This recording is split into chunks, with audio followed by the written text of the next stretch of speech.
क्या लग रहा है कि अभी जो तब्दीलियां आई हैं, जो बदला है उत्तर प्रदेश या बदला है गोरखपुर, किस हिसाब से देखते हैं उसे? पूरी तरीके से उत्तर प्रदेश नहीं बदला है। जिस वादों पे, जिस मैनिफेस्टो पे भारतीय जनता पार्टी की सरकार आई थी प्रदेश में और केंद्र में, क्योंकि केंद्र का चुनाव है, माननीय मोदी जी ने और भारतीय जनता पार्टी ने पूर्व के चुनाव में जो वादे किए थे जनता से, वो पूरे वादे विफल रहे। एक भी वादा उन्होंने पूरा नहीं किया। रोजगार पे, शिक्षा पे, महंगाई पे, देश की सुरक्षा पे, आंतरिक सुरक्षा पे सारी यह सरकार विफल है। और जहाँ तक प्रदेश की बात देखेंगे तो उत्तर प्रदेश जिस प्रकार से अपराधियों पे लगाम हुए हैं, पेपर लीक हुआ है, विकास के मामले में भ्रष्टाचार बढ़े हैं। जहाँ पहले काम के 100 रुपया लगता था, अब वो 1000 रुपया लग रहा है। ये रेशियो सरकार को लेकर है कि आम जनमानस पे बहुत ज्यादा दबाव पड़ा है। आप जब बात करेंगे कि रोजगार की, तो युवाओं का रोजगार का मतलब क्या है? सारी तरीके से प्राइवेट कर देना। आप परीक्षा सही से करा नहीं पा रहे हैं। जहाँ एक तरफ आप कहते हैं कि माफिया प्रदेश छोड़ के भाग जाएगा, सर्वाधिक अगर कहीं FIR दर्ज हुआ, सर्वाधिक मुकदमा कहीं हुआ है, तो केंद्र की रिपोर्ट उत्तर प्रदेश सरकार को देती है। उत्तर प्रदेश सरकार पे ये आरोप आता है। NCERT का आंकड़ा है कि प्रदेश सरकार में सबसे ज्यादा उत्तर प्रदेश में हुआ पूरे भारत में। और जहां तक बात है कि विकास के मामले में, तो गोरखपुर से लगाए पूरा उत्तर प्रदेश इसमें फिसल गया है कि जो विकास का पैमाना होना चाहिए। सड़कों को बना देना केवल विकास नहीं है, बड़े बड़े बिल्डिंगें तैयार कर देना विकास नहीं है। जहाँ जनमानस के इच्छाओं की पूर्ति हो, जहाँ लोग आराम से दाल रोटी चावल खा सके, बच्चों के कटोरे में दूध मिल सके, जब गरीब के घर थाली में दाल मिल सके, वो खुशहाली होगी ना, वो राम राज्य की बात होगी ना। कि राम राज्य अब केवल जिस रास्ते से माननीय मुख्यमंत्री जी जाते हैं उसको चौड़ीकरण कर दीजिए, बढ़िया बढ़िया लाइट लगा दीजिए, इसको विकास कहेंगे। शिक्षा का मतलब ये होगा जहाँ शिक्षा सस्ती हो, दवाई सस्ती हो। लेकिन एक तरफ कोरोना काल था, दूसरी तरफ मुख्यमंत्री के ही संरक्षण में पलने वाले दवा व्यापारी जो कोरोना काल में कई गुना ज्यादा पैसा लेकर गरीब जनता। बिल्कुल ठीक है, आपने तमाम तरह के आरोप आपने लगाए। क्या लग रहा है जो ये कह रहे हैं वो उसमें उनकी बातों में कितनी सच्चाई है? जैसे कि अब इस विषय पे अगर बात कर रहे हैं आप, जिसकी दाल गल नहीं पाती, जो पुराने ही भ्रष्टाचार वाले नियम पे जाना चाहते हैं कि जैसे अब भाई पेट कैसा भर रहा है, पेट तो भर नहीं पा रहा, भ्रष्टाचार हो नहीं रहा, दाल गल नहीं पा रही है, तो सरकार की हर उपलब्धियों को कमियों में गिनाएंगे कि सरकार ने जो भी अच्छा काम किया उसमें कमी, उसी को कमी घोषित कर देंगे। जितना इस प्रदेश का विकास हुआ है वर्ष 2017 में, परम पूज्य योगी आदित्यनाथ जी महाराज ने जब कुर्सी संभाली, उत्तर प्रदेश में जो अपराध का खात्मा किया है और जिस तरीके से उत्तर प्रदेश का विकास किया है, लखनऊ की इन्वेस्टर समिट लोगों को याद रखनी चाहिए। कई हजार करोड़ रुपए का आकर के इन्वेस्टरों ने वहां पे अपना घोषणा की कि हम इतना रुपए जो है लगा करके उद्योग लगाएंगे। प्रदेश का महाविकास हुआ है और पूरे ये तो बात कह रहे हैं, सवाल ले रहे हैं। मंगलम टावर 17 के बाद बना है। गोरखपुर की जितनी सड़कें हैं, जितनी नालियां, सब 17 के बाद बना है। और गोरखपुर में 17 से बाद तो 30 से 32 वार्डों में ठेवना भरपाई लगता हुई 17 के बाद हुआ है। माननीय मुख्यमंत्री तब के सांसद, तब के मुख्यमंत्री है, 25 बार MP रहे, विधायक भाजपा का, मेयर भाजपा का। एक बार अपवाद स्वरूप आशा देवी यहाँ से मेयर जीती थी। पूरी तरीके से भारतीय जनता पार्टी की सरकार था गोरखपुर में, लेकिन ये जल जमाव से मुक्ति नहीं करा पाए, ये जाम से मुक्ति नहीं करा पाए। एक राजमार्ग इनको बनाना, गोरखपुर से बनारस राजमार्ग, वो आज तक नहीं बना पाई। ये सरकार 7-8 साल चल रही है।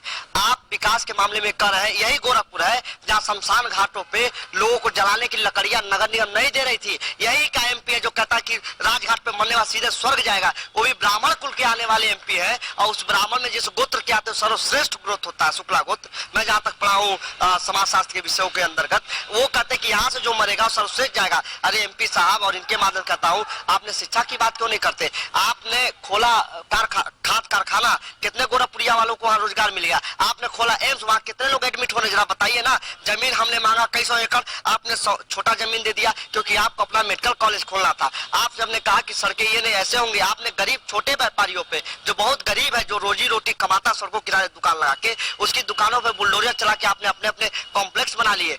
ये क्या विकास का बात करेंगे? बिल्डिंगें विकास नहीं होती। और दूसरी बात इनसे पूछ लीजिएगा, जब कोरोना काल में ऑक्सीजन कई गुना बिक रहा था तो इनके मुख्यमंत्री क्या कर रहे थे? पूरा गोरखपुर 17 के बाद बसा है। ये कहे नौका विहार 17 के बाद से बसा है। इन्होंने क्या एक काम किया है, पानी था पहले से, जलकुंभी था, उसमें ले आके सिर्फ चला दिया। जैसे बाप बिल्डिंग बनाए, उसका बेटा दूसरा बिल्डिंग बनाए, अब पोता में तो ऊपर बाथरूम बना दे, कहे हमने विकास किया है। इसको विकास नहीं कर सकते आप। बहुत से आरोप है, आप किस तरह से देखते हैं इनके आरोपों को? आम जनता को क्या चाहिए? आम जनता क्या चाहता है? देखिए, आम जनता को ये चाहिए कि थोड़ी महंगाई कम हो और महिलाओं के लिए सरकार अच्छा काम की, घर में हर एक महिलाओं के यहाँ अब लैट्रिन बाथरूम की सुविधा अच्छी हो गई है और गैस की सुविधा अच्छी है। हर सरकार एक अच्छा काम की, हर गरीब को उसने मकान प्रोवाइड किया और आयुष्मान योजना भी है, गरीबों के लिए बेनिफिट है।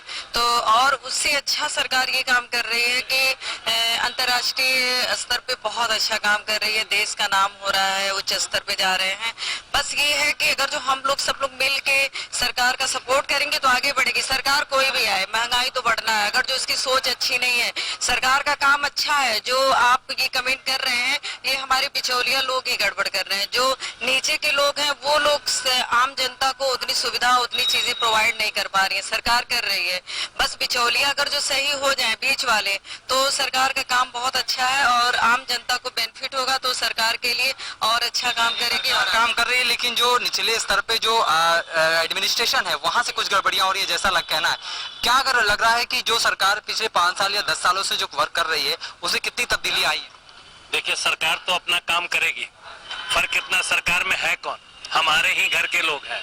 सबसे बड़ी चीज है, हम किसी दफ्तर में जाते हैं, अपने काम की फाइल जब आगे बढ़ाते हैं, जब तक दफ्तर वाला 500 का नोट नहीं पकड़ लेता तब तक हमें दिल की तसल्ली नहीं मिलती है और संतुष्टि नहीं मिलती है। वो एक्नॉलेजमेंट का काम करता है, पकड़ लिया तो हम समझते हैं कि सारा काम हो गया, वहीं से भ्रष्टाचार शुरू हो जाता है। भ्रष्टाचार शुरू हो जाता है और हमारा दिल बदलना पड़ेगा, मन बदलना पड़ेगा और हमें काम करने के तरीके बदलने पड़ेंगे। उसके लिए हमें चाहे जितनी भी जलाला झेलनी पड़े, तभी सरकार भी बदलेगी और व्यवस्था भी बदलेगी। यानी निचले स्तर की जरूरत है वहां से बदलाव करने की।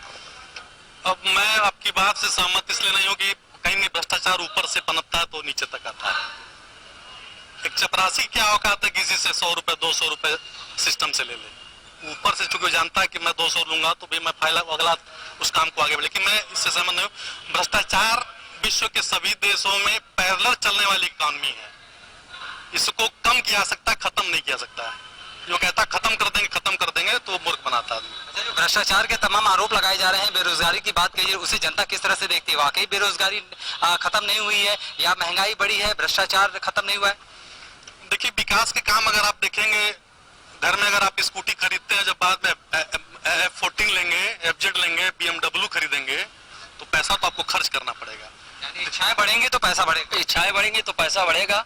फिर तो यहाँ भ्रष्टाचार है ही नहीं। फिर भ्रष्टाचार, देखिए भ्रष्टाचार जो है निचले लोग करते हैं, ठीक है। भ्रष्टाचार हम और आप करते हैं, ठीक है। सरकार की इसमें कोई गलती नहीं है, सरकार भ्रष्टाचार नहीं करती है। यानी सरकार कैसी है, सरकार कैसा? सीधा प्रामाणिक मामला है जिसको भ्रष्टाचार की लड़ाई देश के माननीय प्रधानमंत्री जी लड़ने की बात करते रहे और अडिग रहे और भ्रष्टाचार के खिलाफ हो रहे।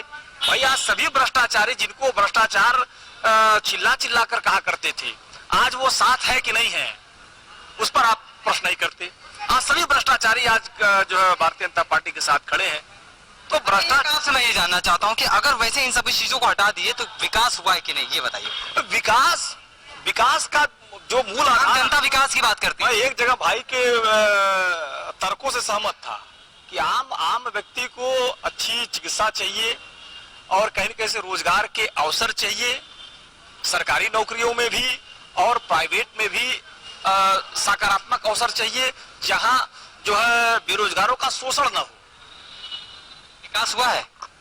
विकास तो सर हुआ है, लेकिन विकास उस स्तर से नहीं हुआ।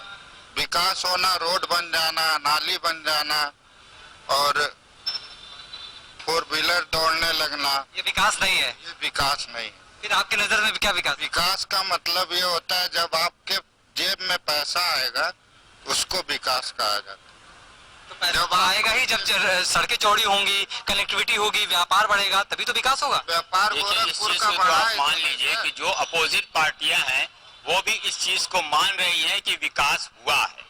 अब वो किस तरीके से मान रही है उसी के अलग अलग वो रूप निकाल रही हैं, लेकिन विकास हुआ है। पूरे हिंदुस्तान में विकास हुआ है, हमारे पूरे उत्तर प्रदेश में विकास हुआ है, सारी चीजें हुई हैं। अब देखिए वोटिंग का मामला है तो जो कोई भी पार्टी होगी वो अपने तरीके से बात करेगी। ठीक है आपने, लेकिन आम जनता उसे किस तरह से देख रही है? विकास हुआ है या नहीं हुआ है? ये विकास तो हुआ है मगर उस स्तर पर नहीं विकास हुआ है जिस स्तर पर चाहिए था। मतलब हर कोई चीज भी चाहिए, मानक रूप से विकास होना चाहिए, उसमें कोई मानकता नहीं है। बस काम किया जाए, मतलब अच्छा, आपकी तरफ देखिए पॉपुलेशन भी बढ़ रहा है लगातार, तो क्या लग रहा है कि बार बार आरोप लग रहे हैं कि महंगाई बढ़ रही है, भ्रष्टाचार बढ़ रहा है, तो इसको कैसे आप देखते हैं? नहीं, पॉपुलेशन पे तो इनको रोक लगाना ही पड़ेगा, तभी जो महंगाई है उस पर लगाम लग सकता है। आपसे आप क्या कहेंगे? नहीं, इस गवर्नमेंट में भ्रष्टाचार और गवर्नमेंट की अपेक्षा 3 गुना बढ़ गया है। अच्छा, भ्रष्टाचार बढ़ गया? इसमें और ज्यादा है। ठीक है, किसी भी ऑफिस में काम कराने के लिए जाइए, जहाँ 10 रुपये लग जाता है वहाँ इस समय 30 रुपये देना पड़ रहा है। तो इसकी शिकायत भी तो आप कर सकते हैं, तमाम चीज के पास जाएं, सब उसी तरह के लोग, ऊपर से नीचे तक सब जगह उसी तरह से हैं लोग। यानी सरकार अच्छी है, निचले स्तर पे सुधार करने की जरूरत नहीं, ऊपर से नीचे तक सुधार करने की जरूरत है, केवल निचले स्तर पर नहीं। हाँ, तो आप समझिए कि हाँ नहीं लोग बता पाए कि कई लोगों ने कहा कि नीचे से भ्रष्टाचार जाता है, भ्रष्टाचार हमेशा ऊपर से आता है। एक तरफ हमारे प्रधानमंत्री जी कहते हैं गाय को माता मानते हैं, लेकिन गाय के मांस को काट के उसका एक्सपोर्ट करने वाली कंपनियों से अरबों का चंदा लेते हैं। भारतीय जनता पार्टी एक तरफ मासूम भोले भाले सनातन धर्म में यकीन करने वाले राम भक्तों को कहती कि गाय हमारी माता है, पशुओं को मार के उसको खाने का अपराध है, लेकिन उसी पशु को मार के उसके मांस को बीफ को सप्लाई करने वाली कंपनियों से चंदा लेकर और वो लोग बात करते हैं। भारतीय जनता पार्टी पूरी तरीके से भ्रष्टाचार में इसको। देखिए, अब क्या है ना कि हर आदमी को गेस्ट हाउस कांड याद नहीं है। क्या है गेस्ट हाउस? हर आदमी को गेस्ट हाउस कांड नहीं है। यह बात माना है कि हो रही है आपके धीरा मेरी बात, भ्रष्टाचार पर आप पहली बात आप सुरक्षा की बात करिए, पहले सुरक्षा की बात करिए। चिन्मयानंद को फांसी दीजिए ना। क्या मतलब? सरकार आपकी है, आज की डेट में सुरक्षा सबसे बड़ा मुद्दा है। जमीन कब्जा नहीं हो रहा आज की डेट में किसी का, जबरी किसी की जमीन कब्जा नहीं की जा रही है। पार्टी का नारा कि जो जमीन खाली वो प्रॉपर्टी हमारी, और भाजपा के विधायक अरबों खरबों रुपए की प्रॉपर्टी छकाए बैठे हैं। सारा पेपर लीक कौन कराता? भाजपा के विधायक कराते हैं। आपने देखा कि पूर्व में आप ही लोगों के न्यूज चैनल पे चला था कि भाजपा के विधायक कॉपी लिखवा रहे थे, भाजपा विधायक का लड़का लिखवा रहा था, पेपर लीक हो रहा है। जब मैं कहता हूँ ईडी इनका, सीबीआई इनका, एसटीएफ इनका, पुलिस इनका, कोर्ट इनका, जज इनका, वकील इनका, मुख्यमंत्री इनका, पीएम इनका, फिर भी पेपर लीक क्यों हो रहा है? फिर चोर उचक्के डकैत क्यों बच के भाग? आम जनता इसे कैसे देखती? भाई आम जनता में तो दिखता था पिछली सरकारों में नाम बता करके नौकरियां पा जाया करते थे आप। इन सरकारों में परीक्षा देना पड़ रहा है बच्चे। बहुत सारे समाजवादी पार्टी की सरकारों में यादव और मुस्लिम संवर्ग 99% नौकरियां पाने के हकदार कहाँ से हो गए? आज जो पढ़ रहा है वही नौकरी। पहली बात कि भारत देश, बात सुनिए, मैं ब्राह्मण बिरादरी से, आप ब्राह्मण है, भारत की पहली बात सुनिए, बात नहीं सुनेंगे तो बोलिए हम चुप हो जाएंगे। नहीं गलत।